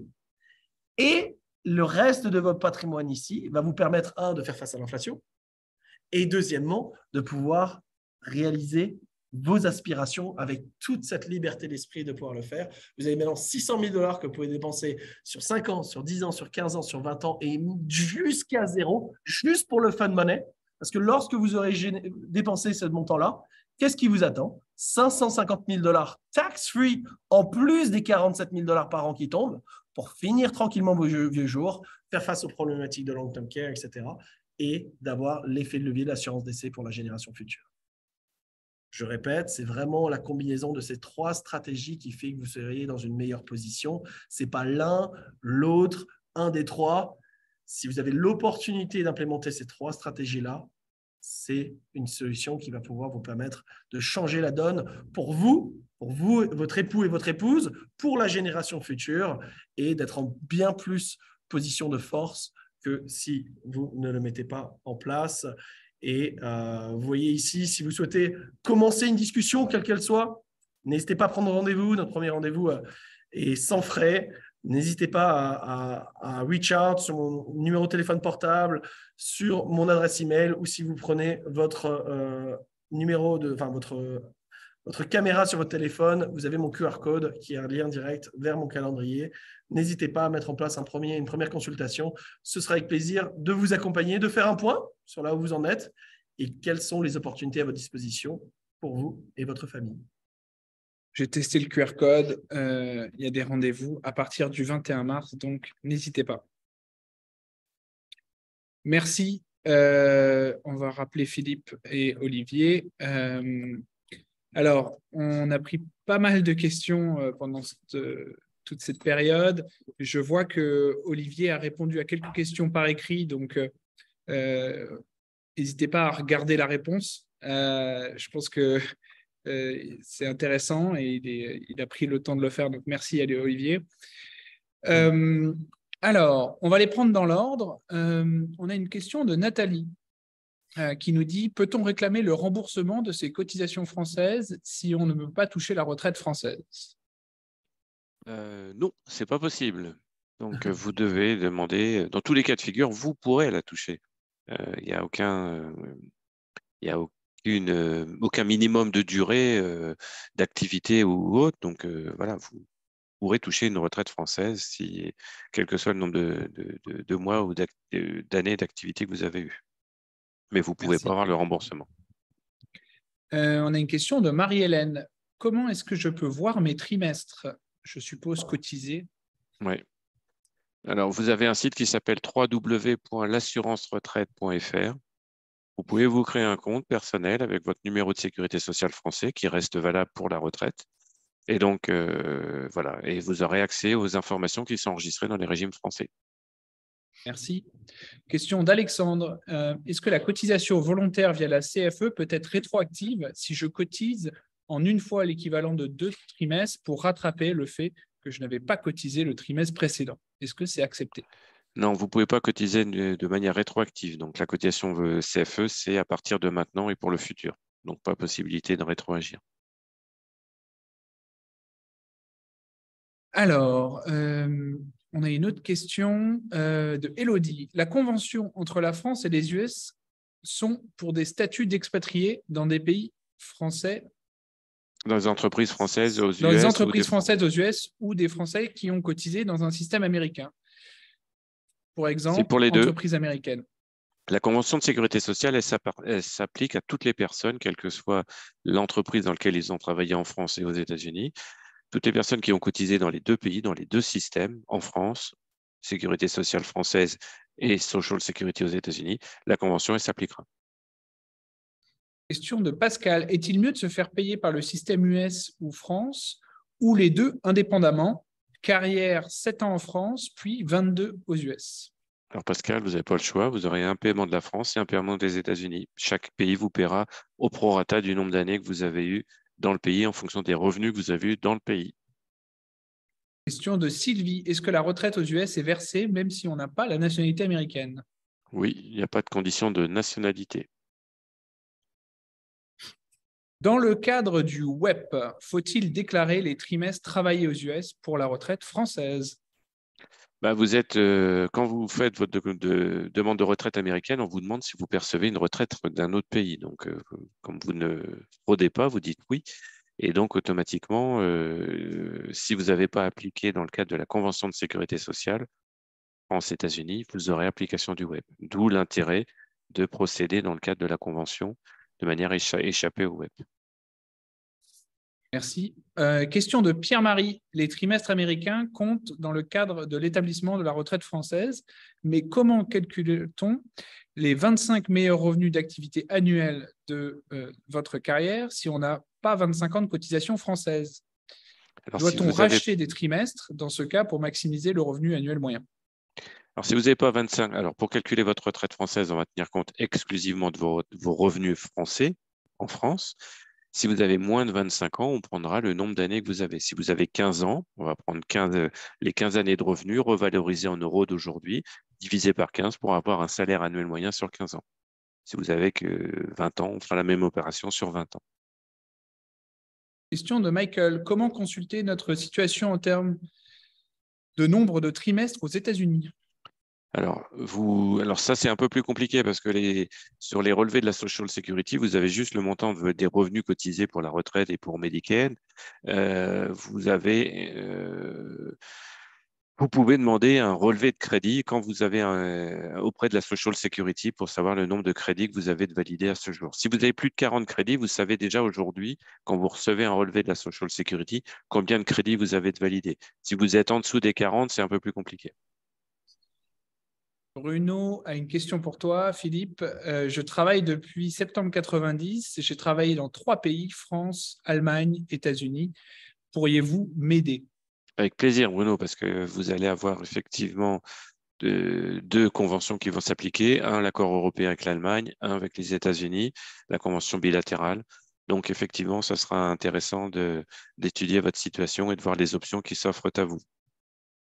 J'en profite aussi. On me demande souvent comment pouvoir voir ces présentations. Tout ça, c'est en replay à partir de cet après-midi sur frenchmorning.com.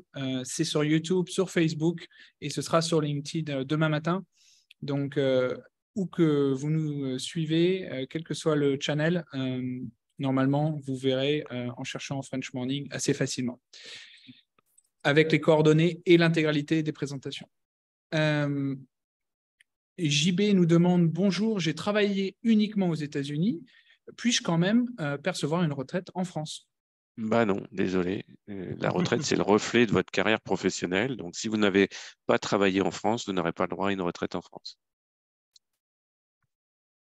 Alors, question d'un auditeur anonyme. Je viens d'arriver aux États-Unis après 8 ans de travail en France. J'ai la possibilité d'ouvrir un 401(k) avec un abondement de mon entreprise. Vaut-il mieux cotiser à la CFA, donc je pense que c'est CFE, non? Oui, CFE, je pense, oui.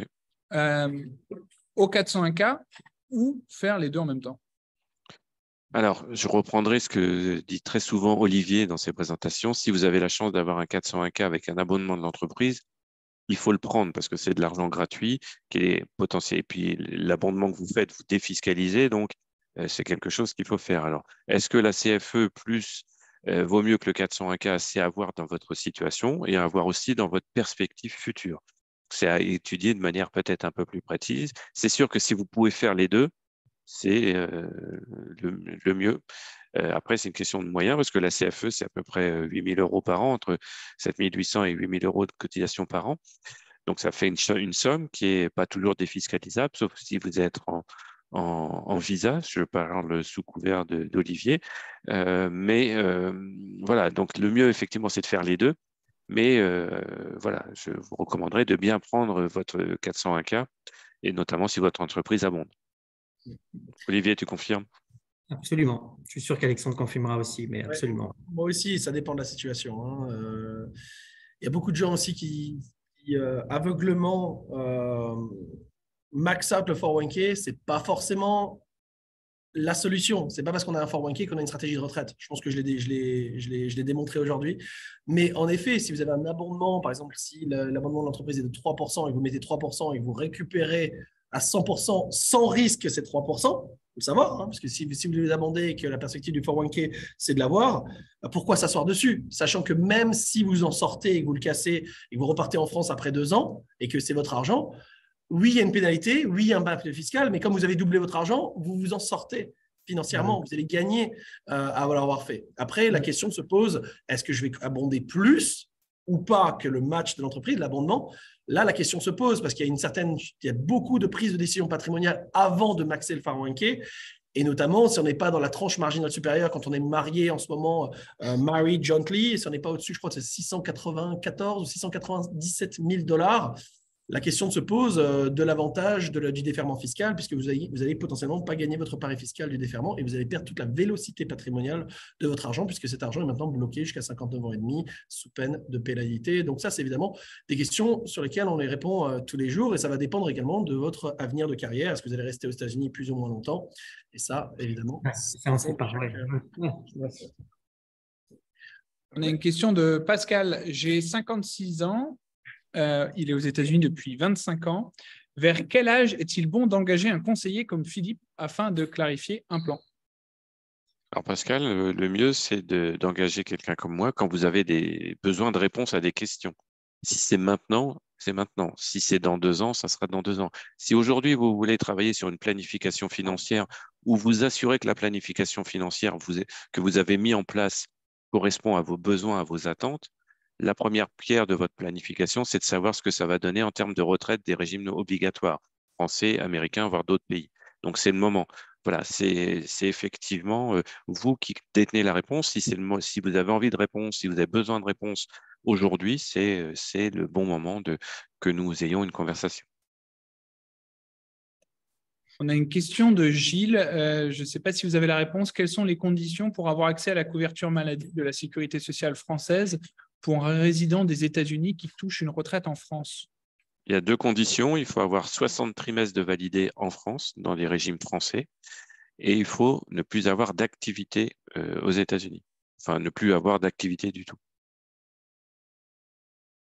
On a une question d'un auditeur anonyme. Comment informer l'assurance retraite en France du nombre de trimestres effectués aux États-Unis pour le calcul du montant que nous recevrons à l'âge de départ en retraite en France?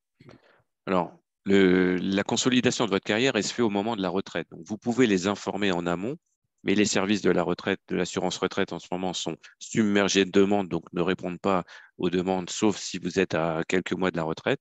Mais en tout état de cause, quand vous ferez votre demande de retraite, il y aura un échange entre la sécurité sociale en France et la Social Security aux États-Unis. Donc, dans tous les cas de figure, votre carrière, elle sera prise en compte. Parfait.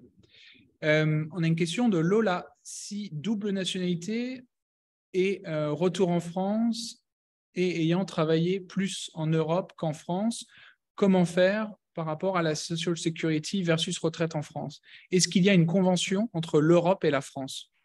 Alors, il n'y a pas de convention entre l'Europe et la France, il y a des conventions entre certains pays et les États-Unis. Il y a une convention dans tous les pays européens, donc qui est un accord multiple. Si vous avez travaillé en France, en Allemagne, en Angleterre, en Suisse, en Belgique, tous ces pays seront pris en compte dans votre durée de carrière. Par contre, on ne fera pas un pays européen plus les États-Unis. Donc, si vous avez effectivement 18, 17 ou 18 années de cotisation aux États-Unis et que vous avez travaillé dans un pays d'Europe, il va y avoir une consolidation de votre carrière entre ce pays et les États-Unis. Mais c'est effectivement à regarder pays par pays. Il n'y a pas des pays avec des conventions avec les États-Unis pour tous les pays d'Europe. Il y en a beaucoup, mais peut-être pas pour tous. On a une question de Paul, je pense pour Alexandre. Quel est le premium sur la cash value life insurance? Étant donné qu'il y a une life insurance incluse, je présume que le coût est élevé après 65 ans. Enfin, y a-t-il un examen médical requis pour cet instrument financier? Très bonne question. Alors, le premium, c'est lié vraiment à votre stratégie patrimoniale. Donc, en fait, c'est toute une question de pourcentage. Là, par exemple, je parlais, généralement, on assume que d'un point de vue optimal, on est 15 à 30% du patrimoine global en épargne cash value life insurance. Donc, en effet, on peut soit s'orienter plus sur l'impact de l'assurance décès et qui impacterait directement la premium, qui est liée à l'assurance décès, ou bien c'est plus dans une perspective de planification patrimoniale pour avoir les bons montants pour optimiser la stratégie de retraite. Et à ce titre, l'objectif de l'assurance décès passe de manière secondaire, mais dans une perspective qu'un montant d'argent, dans un nombre d'années donné, va être dédié à cet actif-là. Donc ça, Romain, tu as enlevé la question. Ça, c'était la première partie de la question. Quelle était la deuxième les yeux aussi. Je peux te oui, c'est bon, la ressortir. Je présume que le coût est élevé après 65 ans. Alors, c'est vrai que le coût interne de ce type d'instrument augmente avec l'âge. Donc, si vous avez 22 ans, commencez à 22 ans. Si vous avez 65 ans, commencez à 65 parce que vous serez plus jeune que 70. Vous pouvez commencer jusqu'à 81 ans. On a des clients qui ont commencé à 80 ans. Il n'est jamais trop tard, mais il faut que ça ait du sens dans votre stratégie patrimoniale. Donc, s'il faut réajuster, évidemment, plus vous êtes jeune et plus vous êtes en contrôle de là où le bateau va avancer. Si vous avez une stratégie patrimoniale, vous êtes encore dans une stratégie financière à 65 ans, toujours encore la possibilité de réajuster le bateau, mais il y aura beaucoup plus, évidemment, d'argent à mettre dans ce type d'instrument-là que si vous commencez plus jeune, tout simplement. Donc, oui, il y a un examen médical pour les gens qui ont plus de 50 ans. Avant 50 ans, on peut juste avoir un questionnaire médical au lieu d'un examen. Donc, en effet, malheureusement aussi, plus généralement on gagne en âge et moins notre santé est bonne, généralement. Donc, on conseille de mettre en place ça le plus jeune possible pour pouvoir loquer votre assurabilité, vos taux de santé et votre âge pour le reste de votre vie. Il n'est pas trop tard. Encore une fois, vous pouvez mettre en place cela jusqu'à 80 ans. Ça peut avoir du sens dans certains cas. Ça peut être un play qui est purement de death benefit. Si vous avez un patrimoine, par exemple, supérieur à 26 millions de dollars, vous êtes au-delà des exemptions de succession, des frais de succession aux États-Unis. Il faut savoir qu'en France, l'exemption, par exemple, c'est 100 000 euros par enfant. Ici, c'est sur votre patrimoine et on parle de près de 13 millions de dollars par personne. Donc, 26 millions de dollars pour le couple. Si votre patrimoine est supérieur à cela, on va mettre en place des instruments d'assurance décès pur à vie qu'on appelle SGUL, Secondary Guaranteed Universal Life, avec l'objectif de booster l'assurance décès, c'est-à-dire acheter des dollars d'assurance décès avec des centimes, ce qui permettrait de réduire considérablement les impacts de succession, à la fois en France, aux États-Unis, dans le monde entier. Vous savez qu'on se fait démonter fiscalement au niveau de… si on n'a pas fait de planification financière en France, si vous avez des dollars supplémentaires qui ont été générés lors du décès avec des instruments d'assurance décès américains qui sont, eux, défiscalisés, ça vous permet potentiellement de payer les successions internationales et ainsi de garder le patrimoine intact. Donc voilà, une des manières également d'optimiser cela. Donc soit on le fait avec des CVLI ou SGUL, tout dépend de votre situation. J'en profite, je te repose encore une question. Comme ça, je vois que Philippe répond à quelques questions par écrit en même temps. Émilie nous demande à quel âge commencer cette stratégie que tu as présentée ? Le plus tôt possible. Là, on a vu ensemble, l'objet du webinaire aujourd'hui, c'est la stratégie de retraite. On n'a pas parlé de l'autre stratégie, c'est la phase d'accumulation. Il s'agit d'avoir une stratégie à deux vitesses, d'avoir des actifs non corrélés, d'être toujours en position de force, que le marché soit en hausse ou en baisse. Je veux juste vraiment qu'on comprenne bien qu'une crise financière a des impacts énormes, notamment sociétaux, économiques, environnementaux, etc. Mais au niveau de votre gestion patrimoniale, un crash du marché financier n'est pas une mauvaise nouvelle. Ce n'est pas une bonne nouvelle, c'est simplement une nouvelle. Il n'y a que les personnes qui n'ont pas de stratégie proactive en place qui sont potentiellement full mortées par un crash du marché financier. Il s'agit d'être prêt. Donc, pour moi, le plus tôt possible, le mieux, mais ça s'inscrit dans la phase d'accumulation avec la diversification des classes d'actifs les plus adaptées. Et il s'avère que cette cash value life insurance peut avoir des implications positives également en termes de gestion du risque, booster les rendements d'autres classes d'actifs. Ça, on a d'autres conférences que nous avons ensemble, Romain notamment, sur lesquelles n'hésitez pas à vous connecter dans les semaines et mois à venir ou revoir des replays sur frenchmorning.com, puisque je parle notamment de cette phase d'accumulation, un webinaire notamment étant sur les investissements ici aux États-Unis. Vous pouvez commencer le plus jeune possible. Allez, j'en ai encore une pour toi parce que je vois que Philippe et Olivier répondent à plein de questions par écrit en même temps. Quels sont les noms des produits financiers répondant à la stratégie du bucketing que tu as présenté, Alexandre? Question de Cyrielle. Voilà, cash value life insurance, les autres classes d'actifs que l'on amortit, on fait un amortissement des classes d'actifs, c'est des comptes d'investissement, des programmes de retraite, par exemple la vente de son business ou des échelonnements de la vente du business. Donc les classes d'actifs que l'on va pouvoir dépenser année après année, c'est l'ensemble de votre patrimoine diversifié, immobilier, financier, cash, etc. Et puis après, on utilise la cash value life insurance pour l'aspect de la dernière phase de notre vie. C'est comme ça que ça s'appelle. Il y a différents acronymes. Si vous avez plus de questions, n'hésitez pas à m'appeler. C'est avec plaisir de vous accompagner. Je pense qu'on va devoir clôturer là parce que ça fait déjà 1h30 qu'on est en direct. On a fait le tour et puis je vois que les questions continuent de tomber, donc on pourrait encore rester là toute l'après-midi. En tout cas, je vais exporter toutes les questions auxquelles on n'a pas répondu. Je vais les envoyer à nos experts, donc ils pourront vous répondre. Et puis, j'ai mis dans le chat les emails sur lesquels vous pouvez les contacter. Donc, n'hésitez pas à le faire maintenant. Et puis, moi, je n'ai plus qu'à vous donner rendez-vous la semaine prochaine pour un prochain webinaire French Morning. Merci à tous de nous avoir suivis. Merci à vous trois d'avoir pris le temps de faire ces présentations qui étaient très bien faites, j'ai trouvé. Donc, bravo à vous trois. Merci encore et bon après-midi. À bientôt. Merci. Au revoir. Au revoir.